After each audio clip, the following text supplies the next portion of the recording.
सुप्रभात विद्यार्थियों। मैं अमित कुमार सिंघल, टीजीटी हिंदी, केंद्रीय विद्यालय दिरांग। आज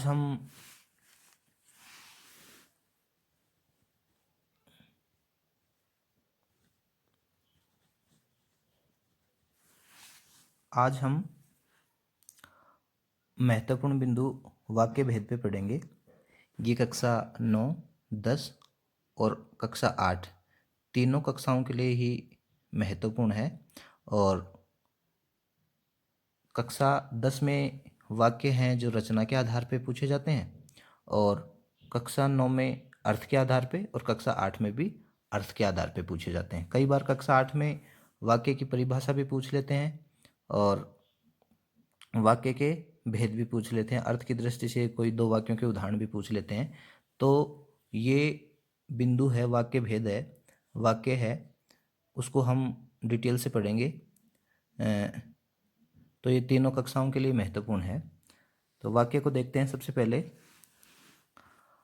वाक्य किसे कहते हैं? शब्दों का अपना अर्थ होता है, लेकिन इनका बिना किसी क्रम में अलग अलग बोलने से वक्ता का पूरा अभिप्राय स्पष्ट नहीं हो पाता। इनका व्यवस्थित क्रम ही वाक्य कहलाता है। कोई भी वाक्य जब हम बोलते हैं तो उसमें कर्ता, कर्म, क्रिया, इन तीनों का आपस में क्रम होता है। भाषा की मुख्य इकाई क्या है? वाक्य है। इसमें किसी भाव को पूर्ण रूप से व्यक्त किया जा सकता है। इस कथन से दो बातें स्पष्ट हुई हैं। वाक्य शब्दों की वह इकाई है जो रचना की दृष्टि से अपने आप में स्वतंत्र है। कोई भी वाक्य है वो स्वतंत्र होता है। वाक्य किसी विचार, भाव या मंतव्य को पूर्णतः प्रकट करता है। इस प्रकार हम कह सकते हैं वाक्य शब्दों का वह व्यवस्थित समूह है जिसमें पूर्ण अर्थ देने की शक्ति होती है। जैसे राम आम खाता है, इससे हम समझ रहे हैं वेदांशु पढ़ता है, वह अपना गृह कार्य कर रहा है। तो इन वाक्यों में व्यवस्थित क्रम है। या हम शब्दों को उल्टे पुल्टे लिख दें तो उनसे कोई अर्थ प्रकट नहीं होगा। वाक्य के दो भेद होते हैं। कौन सा? उद्देश्य और विधेय।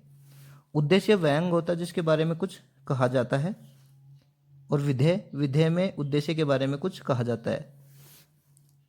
रमेश पत्र लिखता है, इसमें रमेश क्या है? उद्देश्य, अर्थात कर्ता ही उद्देश्य है, और पत्र लिखता है विधेय, क्रिया ही विधेय है। किसी वाक्य में कर्ता ही उद्देश्य होता है और क्रिया ही विधेय होती है।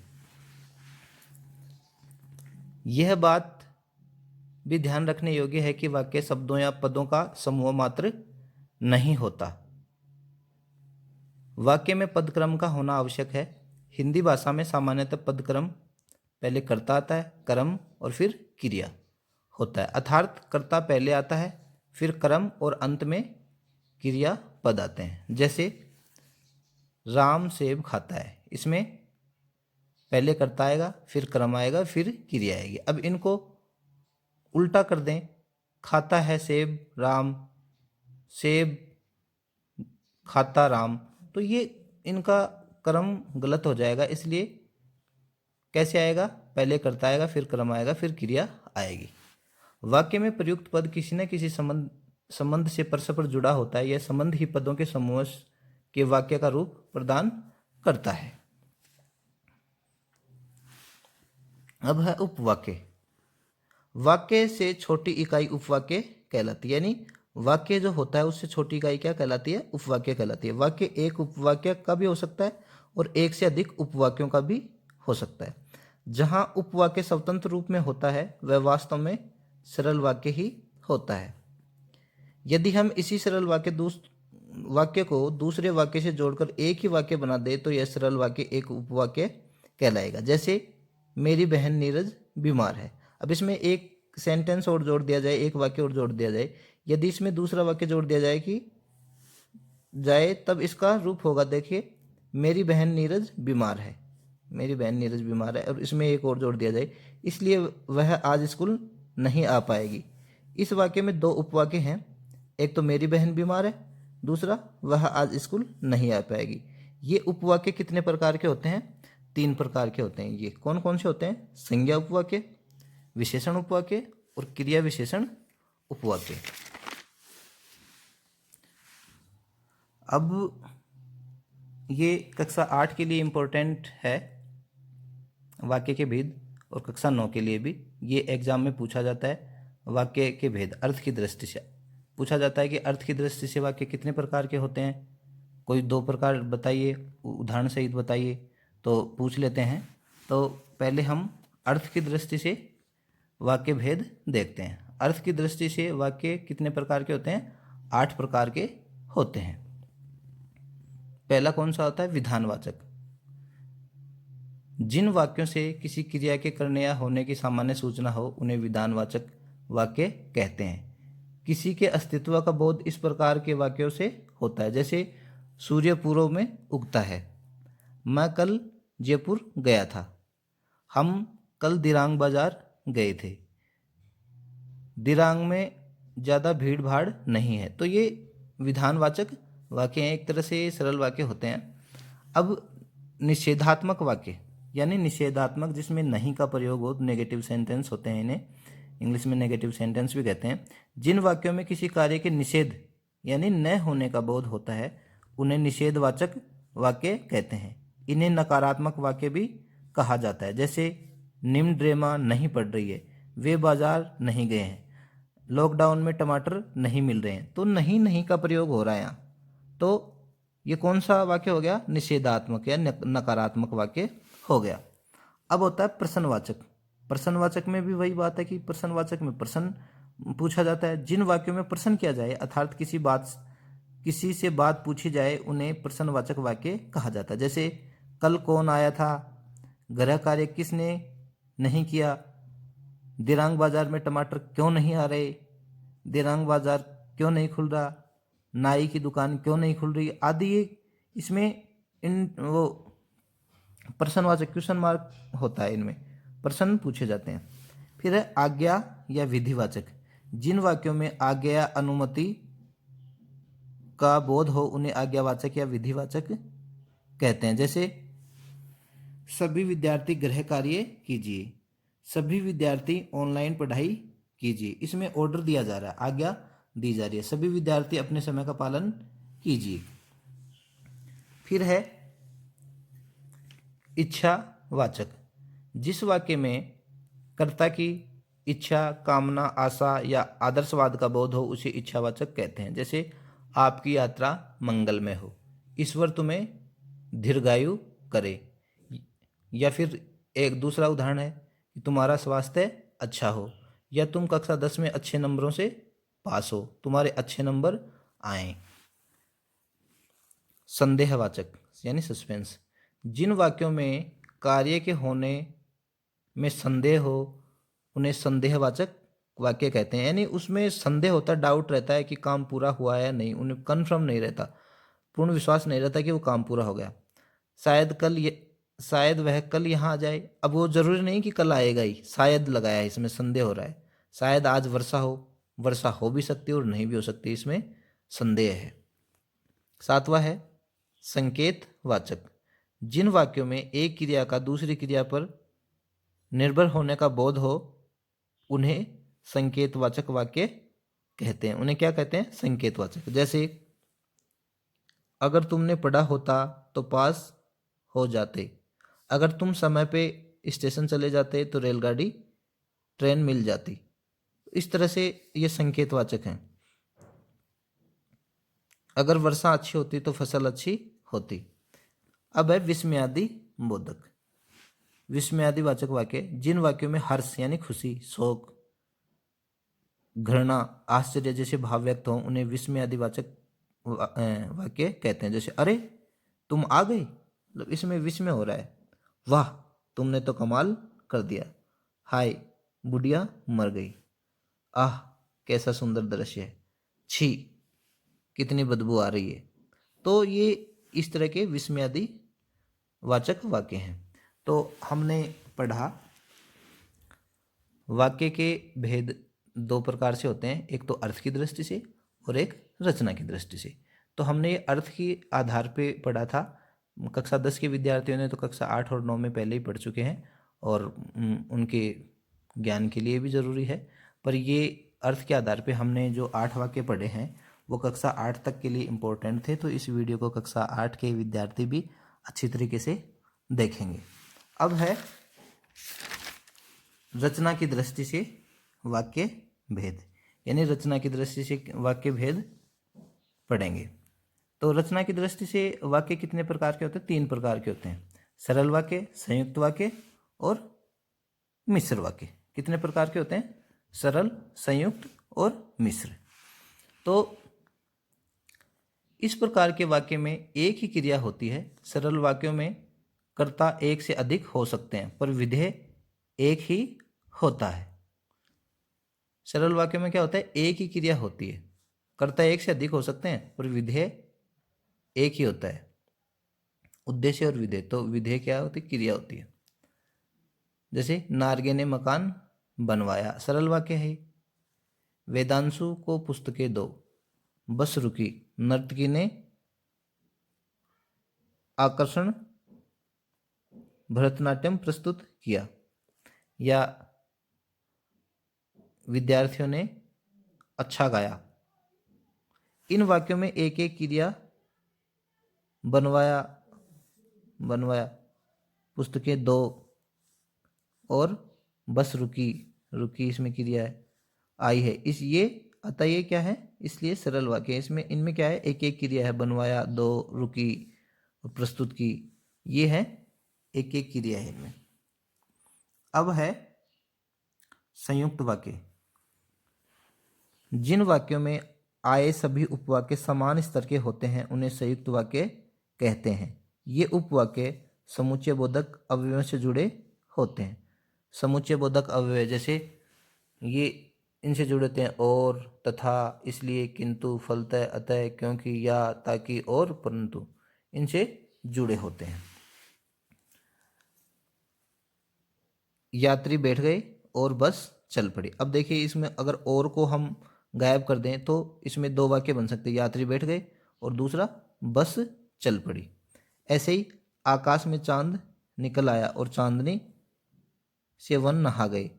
अब इसमें और को गायब कर दें, आकाश में चांद निकल आया, तो एक स्वतंत्र वाक्य बन सकता है। और आगे का चांदनी से वन नहा गए, ये भी एक अलग से वाक्य बन सकता है। लेकिन इनके बीच में कौन आ रहा है? और, तो इनसे क्या बन रहा है? संयुक्त वाक्य बन रहा है। संयुक्त का मतलब है जिसमें एक से अधिक वाक्य हों।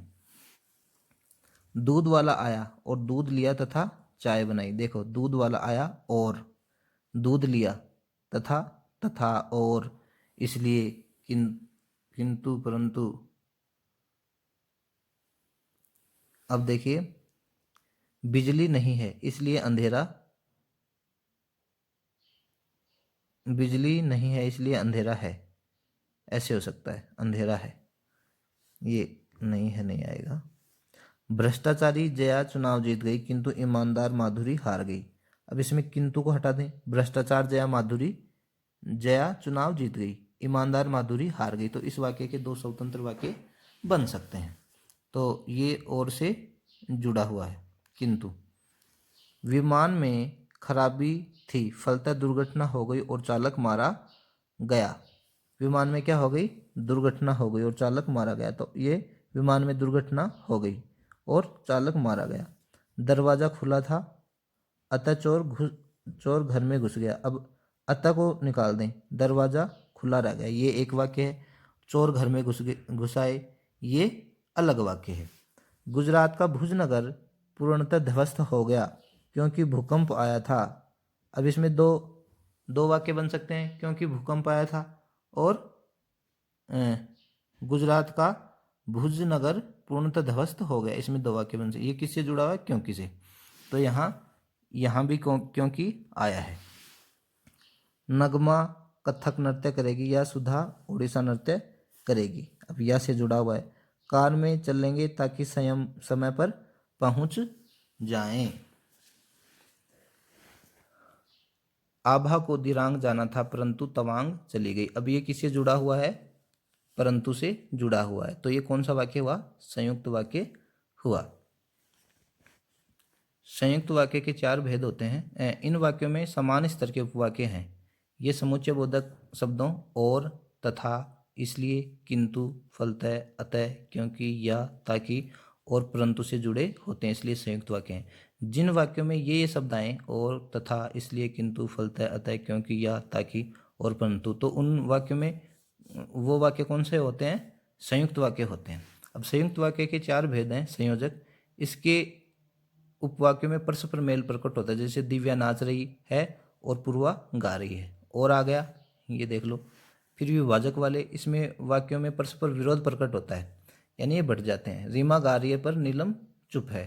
विकल्प दर्शक, इसके 2 उपवाक्यों में विकल्प प्रकट होता है, तुम कुछ तो कहो या यहाँ से चले जाओ। परिणाम बोधक, इसमें एक उपवाक्य दूसरे उपवाक्य का परिणाम या फल होता है, जैसे मोहन ने कठिन परिश्रम किया, मोहन ने कठिन परिश्रम किया इसलिए पास हो गए, ये परिणाम बोधक है। तो मिश्र वाक्य, सरल संयुक्त वाक्य की क्या पहचान है? और, तथा, इसलिए, किंतु, फलतः, अतः, क्योंकि, या, ताकि और परंतु। अब कोई सब वाक्य आ जाएगा, जैसे आभा को दिरांग जाना था परंतु तवांग चली गई। कौन रचना की दृष्टि से कौन सा वाक्य है? तो हमें इसमें सरल वाक्य, संयुक्त वाक्य और मिश्र वाक्य में छांटना है। तो इसमें क्या आ गया? परंतु। और परंतु किस में है? यहाँ है। तो ये कौन सा हो गया? संयुक्त वाक्य हो गया। इस प्रकार से हमें परीक्षा में छांटना है। अब है मिश्र वाक्य। जिन वाक्यों में आए उपवाक्यों में एक उपवाक्य मुख्य हो और शेष उपवाक्य मुख्य उपवाक्य पर आश्रित हो, उन्हें मिश्र वाक्य कहते हैं। सिपाही ने उस युवक को पीटा जिसने उसकी जेब काटी थी। अब देखिए, सिपाही ने उस युवक को पीटा, किस युवक को पीटा? जिसने उसकी जेब काटी थी। एक वाक्य दूसरे वाक्य से अंतर संबंध हो रहा है। अटल बिहारी वाजपेयी ने कहा था, क्या कहा था? हम शांति और युद्ध दोनों के लिए तैयार हैं। जबकि संयुक्त वाक्य में क्या था?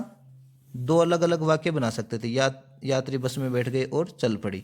और इसमें एक वाक्य और दूसरा उपवाक्य होता है, इसमें उपवाक्य भी होता है। बिस्मिल्लाह खां वही शहनाई वादक है जिन्हें भारत रत्न से अलंकृत किया गया।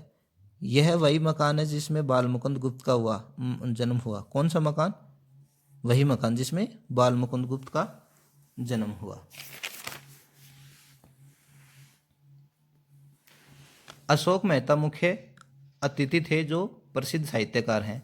स्वामी गणेशानंद ने कहा था कि शाकाहारी रहो और आनंद पूर्वक जियो। इन वाक्यों में हम मुख्य और आश्रित उपवाक्यों को अलग अलग करके दर्शाया गया। जैसे सिपाही ने युवक को पीटा, अब इसका क्या है? जिसने जेब काटी थी, आश्रित वाक्य, क्योंकि ये इसका अगली कड़ी है। ये अटल बिहारी वाजपेयी ने कहा कि हम शांति और युद्ध दोनों के लिए तैयार हैं, कहा। ये पूरा वाक्य यहाँ हो रहा है, तो ये आश्रित वाक्य हो गया। बिस्मिल्लाह खां वही शहनाई वादक है जिसे भारत रत्न से अलंकृत किया। यह वही मकान है जिसमें बाल मुकुंद गुप्त का जन्म हुआ। अशोक मेहता मुख्य अतिथि थे जो प्रसिद्ध साहित्यकार हैं। स्वामी गणेशानंद ने कहा था कि सहकारी रहो और आनंद पूर्वक जियो। मुख्य और आश्रित उपवाक्यों की पहचान। वाक्य में मुख्य उपवाक्य की क्रिया ही मुख्य क्रिया है। वाक्यों में आए आश्रित उपवाक्यों का आरंभ अधिकांशतः किन किन से होता है? जिसने, की, जिन्हें, जिसमें, जो, जिसको, जहाँ, जब, अगर, तो, क्योंकि, यदि, परंतु, तब। अब देखिए, मिश्र वाक्य में तो क्या आएगा? जिसने, की, जिन्हें, जिससे, जो, जिसको, जहाँ, जब, मगर, तो, क्योंकि, यदि, परंतु आदि। जबकि संयुक्त वाक्य में कौन सा आया था? संयुक्त वाक्य में आया था और, तथा, इसलिए, किंतु, फलतः, अतः, क्योंकि, या, ताकि और परंतु। तो इन वाक्यों को हमें संयुक्त वाक्य में तो इस तरह के समुच्चय बोधक शब्द आते हैं और मिश्र वाक्य में इस प्रकार के आते हैं। तो ये हमें इनकी पहचान याद रखनी है।